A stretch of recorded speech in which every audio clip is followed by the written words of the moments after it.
नमस्कार, जय महाराष्ट्र। तर पुन्हा एकदा आपल्या यूट्यूब चॅनलवर जे आहे ते नवीन अपडेट घेऊन आली आहे। म्हणजे सरकारच्या ज्या योजना आहेत त्या योजनांचा लाभ तुमच्यापर्यंत पोहोचावा, तुम्ही त्या योजनेचा लाभ घेता यावा यासाठी जे आहे ते योजनांचे अपडेट मी तुम्हाला देत आहे। तर आता PM किसान योजना, तर PM किसान योजनाचा जो आहे तो हप्ता अजून आलेला नाही, तर तो कधी येणार आहे त्याच्याबद्दल जे आहे ते अपडेट आली आहे। तर नवीन त्याची नियमावली काय आहे, सरकारने नवीन अपडेट काय काढलेले आहे ते आपण पाहूयात। तर तुम्ही व्हिडिओ जो आहे तो शेवटपर्यंत पहा, म्हणजे ही योजनेचा लाभ जर तुम्ही त्याच्यासाठी पात्र असाल तर तुम्हाला योजनेचा लाभ हे मिळून जाईल। तर त्यासाठी नियमावली जी आहे ती सरकारने तयार केलेली आहे, तर ती काय आहे हे आपण पाहूयात। तर एका कुटुंबात एका शेतकऱ्याला मिळणार आहे लाभ, म्हणजे जर तुम्ही PM किसान योजनेसाठी जर तुम्ही अप्लाय करत असाल तर त्याच्यामध्ये एका कुटुंबातील एकाच शेतकऱ्याला जो आहे त्या योजनेचा लाभ घेता येणार आहे असं सरकारने सांगितलेलं आहे। तर आता दुसरी नियमावली काय आहे, तर आयकर भरूनही योजनेचा लाभ घेतला असेल तर रक्कम वसूल केली जाईल। म्हणजे जे शेतकरी आहेत, PM किसान योजना जी आहे ती शेतकऱ्यांसाठी आहे। तर आता आयकर म्हणजे काय, टॅक्स, तर टॅक्स भरूनही योजनेचा लाभ घेत असाल तुम्ही तर तुमच्याकडनं जे आहे ते वसुली करण्यात येणार आहे। म्हणजे पैसे जे आहे ते रक्कम तुम्हाला दिलेली आहे योजनेच्या मार्फत ते तुम्हाला सरकारला परत द्यावी लागणार आहे। त्याच्यामुळे जे आहे ते शेतकऱ्यांनी तुम्ही फॉर्म भरताना एक लक्षात घ्या की तुम्ही त्याच्यासाठी काहीतरी अटी असतात, त्या अटी तुम्ही सर्व वाचूनच फॉर्म भरला पाहिजे, म्हणजे तुम्हाला नंतर पुढे जाऊन प्रॉब्लेम येणार नाही। कारण सरकार जे आहे ते अपात्र असल्यास, मग लाडकी बहीण योजनेचं जसं झालं की अपात्र असूनही महिलांनी फॉर्म भरले तर त्यांना आता पैसे जे आहेत ते सरकारच्या तिजोरीत परत करण्यासाठी सरकारने आदेश दिलेले आहेत, नाहीतर त्यांच्यावर कारवाई करण्यात येणार आहे असं त्यांनी सक्त सांगितलेलं आहे। तर तसंच दुसऱ्या योजनेला हे सरकारची जी योजना असेल त्यास जर तुम्ही अपात्र असूनही फॉर्म भरला असेल तर तुमच्याकडनं सरकार जे आहे ते पैसे वसूल करणार आहे। तसंच हे PM किसान योजना जी आहे त्याच्यामध्ये तुम्ही जर टॅक्स भरत असाल तर टॅक्स भरूनही तुम्ही योजनेचा लाभ घेतला, तुम्ही फॉर्म भरलेला असेल तर तुमच्याकडून ती रक्कम जी आहे ती वसूल करण्यात येणार आहे असं त्यांनी सांगितलेलं आहे। तर PM किसान योजनेमध्ये जे आहे ते आत्तापर्यंत 19 हप्ते जमा झाले आहेत, तर तो आता जो एक हप्ता आहे तो अजून आलेला नाही आहे शेतकऱ्यांच्या खात्यामध्ये, तर तो कधी जमा होणार ते आपण पाहूयात सरकारने काय सांगितलं आहे। तर आणि आता जे आयकर टॅक्स भरतात ते तर याच्यामध्ये आलेच, ते तर अपात्र आहेतच, पण जे पेन्शनर आहेत म्हणजे ज्यांना जे आहे ते वय असलेल्या वयोवृद्ध लोकांना पेन्शन येत असते, त्यांना सरकारने त्यांच्यासाठी नवीन अपडेट आहे, त्यांच्यासाठी नवीन योजना काढली आहे की पेन्शन दर त्यांना महिन्याला वृद्ध लोकांना भेटणार आहे। पण जर ह्या शेतकरी PM किसानमध्ये जे टॅक्स भरतात आणि जे पेन्शनर आहेत अशा लोकांनी जर लाभ घेतला तर त्यांच्याकडनंही वसुली करण्यात येणार आहे, तर त्यांनी लाभ घेऊच नाही असं सरकारने सांगितलेलं आहे की तुम्ही त्यांना लाभ मिळणार नाही। जे पेन्शनर आहेत किंवा टॅक्स भरतात अशा लोकांना जो आहे तो PM किसान योजनेचा लाभ मिळणार नाही आहे। त्याच्यामुळे तुम्ही फॉर्ममधनं जे आहे तुमचं नाव तुम्ही बाद करून घेऊ शकता। तर आता ती चौथी अट काय आहे, तर योजनेसाठी पती पत्नी आणि मुलांचे आधार कार्ड जोडणं अनिवार्य आहे।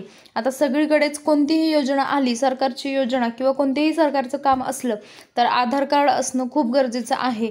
तर तुम्ही जो फॉर्म भरता त्याच्यामध्ये तुमच्या घरात कुटुंबातील सदस्यांचे आधार कार्ड जोडणं हे खूप महत्त्वाचं आहे, त्याशिवाय तुम्ही डॉक्युमेंट पुढे प्रोसीड करू शकत नाही। कारण तुमच्या ज्या आधार कार्डवर आहे ते तुमच्या सगळ्या ह्याची परिस्थिती जी असते ती त्याच्यामध्ये अपडेट असते, म्हणजे तुम्ही टॅक्स भरता का, तुमच्याकडे किती चाके वाहन आहे, ते सगळं जे तुमच्या फॅमिली बॅकग्राऊंड डेटा असतो तो सगळं आधारशी लिंक असतो तुमच्या बँकशी।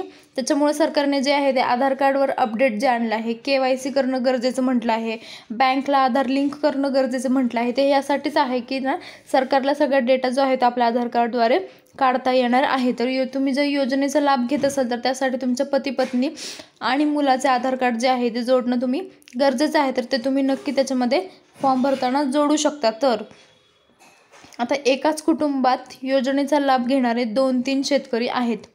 तर आता काही कुटुंबामध्ये 2-3 शेतकऱ्यांनी एकाच कुटुंबात असूनही फॉर्म भरलाय, तर तसं चालणार नाही असं सरकारने सांगितलेलं आहे। तर एका कुटुंबातील एकच व्यक्ती जो आहे तो या योजनेचा लाभ घेऊ शकतो, जो प्रमुख व्यक्ती आहे त्यांनीच घेतला तरी चालणार आहे। त्याच्यामुळे एकाच कुटुंबात 2-3 शेतकरी लाभ घेऊ शकत नाही असं त्यांनी सांगितलं आहे। तर नरेंद्र मोदींनी यावर अपडेट पण दिली आहे की योजना जी आहे ती आता नवीन त्याची नियमावली आली आहे, तर ते तुम्ही त्याच्याप्रमाणे तुम्ही पैसे जमा होणार की नाही खात्यात तुम्ही सगळ्यांनी समजून जायचं आहे। तर आता वारसा हक्क वगळता ज्यांनी 2019 पूर्वी शेतजमीन खरेदी केली आहे त्यांना लाभ मिळणार नाही। म्हणजे काय, तर आता जे शेतकरी आहेत त्यांचं जे आहे ते पिढ्यानपिढ्या जे आहे ते त्यांची शेती मुलांच्या नावावर होत जाते. तर वारसा म्हणतात त्याला, वारसा हक्क वगळता ज्यांनी 2019 लक्षात घ्या 2019 पूर्वी शेत जमीन खरेदी केली आहे त्यांना या योजनेचा लाभ मिळणार नाही. म्हणजे 2019 नंतर जर तुम्ही ते केलं असेल तर तुम्हाला त्याचा लाभ मिळेल, पण 2019 पूर्वी शेत जमीन खरेदी केली असेल तर तुम्हाला त्याचा हक्क लाभ मिळणार नाही. तर आता ज्या कुटुंबातील पती पत्नी मुलगा मुलगी लाभ घेत असल्यास एकालाच लाभ घेता येणार आहे. म्हणजे आता तुम्ही म्हणाल शेतकरी कुटुंबातील सगळ्यांनीच लाभ, सगळ्यांनी फॉर्म भरायचे, तर असं शक्य नाही. तर पती पत्नी मुलगा मुलगी लाभ घेत असल्यास एकालाच लाभ घेता येणार आहे. तुम्ही सगळेजण लाभ घेऊ शकत नाही एका कुटुंबातील एकच व्यक्ती या योजनेचा लाभ घेऊ शकते. त्याच्यामुळे जे आहे ते शेतकऱ्यांनी त्यानुसारच तुम्ही फॉर्म भरा आणि अर्ज प्रक्रिया चालू करा आणि तुम्हाला त्याचप्रमाणे आता हप्ते पुढचे पण जमा होणार आहेत असं त्यांनी सांगितलेलं आहे. त्याच्यामुळे तुम्ही जो अर्ज करताल त्याच्या वेळेस तुम्ही नीट ह्या ज्या नियमावली आहेत, ज्या पात्रता आहे त्याच्याबद्दल सरकार, कारण नवीन अपडेट आली की सरकार त्याच्यासोबत अपात्रता आणि पात्रता ह्या दोन्ही गोष्टी देत असतं. जसं लाडक्या बहिणींना पण दिलं होतं की पात्र असण्यासाठी काय अटी आहेत आणि अपात्र म्हणजे काय, तर त्यासाठी जे आहे ते सरकारने अपडेट दिली होती. पण तरीही महिलांनी जे आहे ते फॉर्म भरलेले आहेत. पण ठीक आहे, सरकारने आता त्यांना तिजोरीमध्ये परत पैसे जमा करण्यास सांगितलेलं आहे आणि आता त्यांच्यावर कारवाई करण्यात येणार आहे. तसंच जे आहे ते ही शेतकरी योजना जी आहे PM किसान योजना, तर त्याचंही सेमच आहे. त्यांनाही एका कुटुंबातील एकाच व्यक्तीने लाभ घेणे हे गरजेचं आहे. आणि दुसरी गोष्ट म्हणजे की एकाच कुटुंबातील खूप लोक या योजनेचा लाभ घेऊ शकत नाहीत. तर तुम्ही टॅक्स भरत असाल तर तुम्ही या योजनेसाठी अपात्र आहात. आणि चौथी गोष्ट म्हणजे तुम्हाला जर पेन्शन येत असेल तर तरीही तुम्ही या योजनेसाठी जे आहे ते अपात्र आहेत, तुम्ही या योजनेचा लाभ घेऊ शकत नाही. तर सरकारने जे सांगितलं आहे की ज्यांना पेन्शन आहे ते या योजनेचा लाभ घेऊ शकत नाही. आणि 2019च्या आधी ज्यांनी जे शेतजमीन आहे वारसा घेतलेला आहे तर त्यांनाही या योजनेचा लाभ मिळणार नाही आहे. तर असं सरकारने स्पष्ट सांगितलं आहे की PM किसान योजनेबाबत की तुम्ही अर्ज करताना नीट तुम्ही त्याची पडताळणी करा की तुम्ही फॉर्म कसा भरताय. आणि महत्त्वाची गोष्ट म्हणजे कुटुंबातील सर्व लोकांचे आधार कार्ड असणं गरजेचं आहे. म्हणजे पती पत्नी मुलगा मुलगी जे कोणी तुमच्या कुटुंबात जितके मुलं मुली असतील तर त्यांचं आधार कार्ड जे आहे ते त्या फॉर्मला जोडणं हे अनिवार्य आहे, कंपल्सरी आहे. त्याशिवाय तुमचा फॉर्म जो आहे तो पुढे प्रोसीड होणार नाही आहे. तर असं सरकारने सांगितलं. ही नवीन नियमावली आहे PM किसान योजनेच्या अर्जासाठीची. तर तुमचा हप्ता जो आहे तो लवकरच तुमच्या खात्यात जमा होणार आहे. पण त्यापूर्वीच सरकारने जे हे अपडेट दिलं आहे, कारण शेतकऱ्यांना समजण्यासाठी की तुमचे कोण पात्र आहे हे अर्ज करण्यासाठी. तर तुम्ही हे लक्षात घ्या आणि तुम्ही त्याप्रमाणे अर्ज करा. आणि तुम्हाला काही प्रश्न असतील याबाबत तर तुम्ही ते कमेंटमध्ये विचारू शकता, याचे उत्तर तुम्हाला नक्की मिळेल. आणि चॅनलला सबस्क्राईब करा म्हणजे अशा जे नवीन अपडेट आहेत सरकारच्या ते तुमच्यापर्यंत पोहोचत राहतील. धन्यवाद.